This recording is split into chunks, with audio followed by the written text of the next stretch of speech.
Hello and welcome to a video about attaching this little white sleeve part of the stem to the stem for the Wee Mushroom Trio patterns.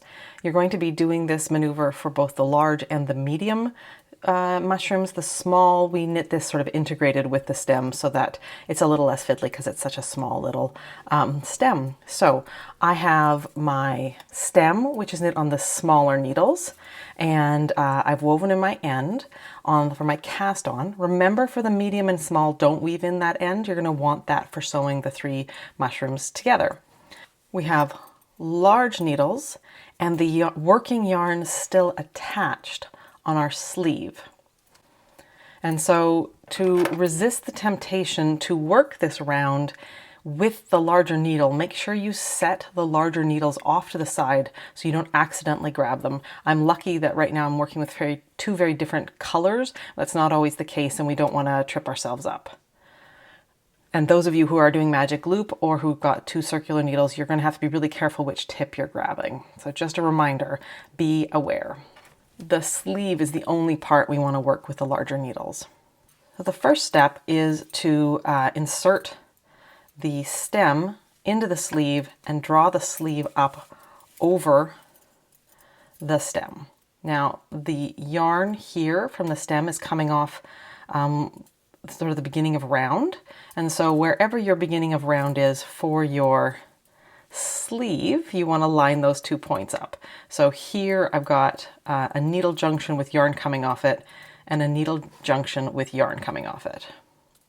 So you can kind of see, because it's double point needles, there's a lot of needles going on here.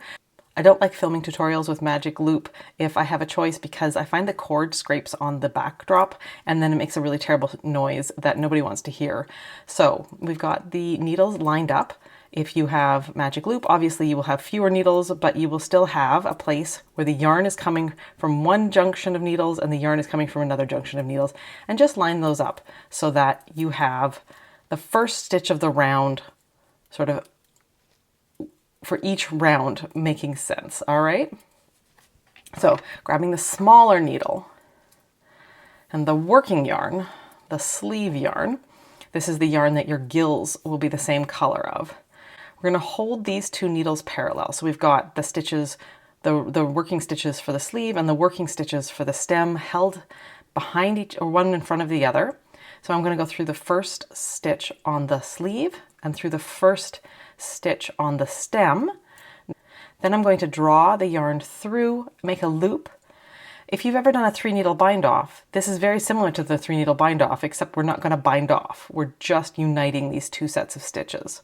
So now we're going to go into the first stitch and the first stitch again, draw the yarn through, and now we have our stitches. Now in a 3-needle bind off, again, we'd bind off at this point, but we're not doing that. We're uniting the two pieces. So here we go. If you know what this move is called, where you do a 3-needle bind off without a bind off, please let me know.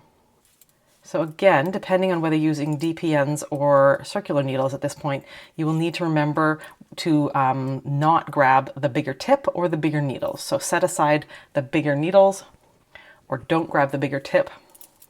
Keep working the sets of stitches together all the way around.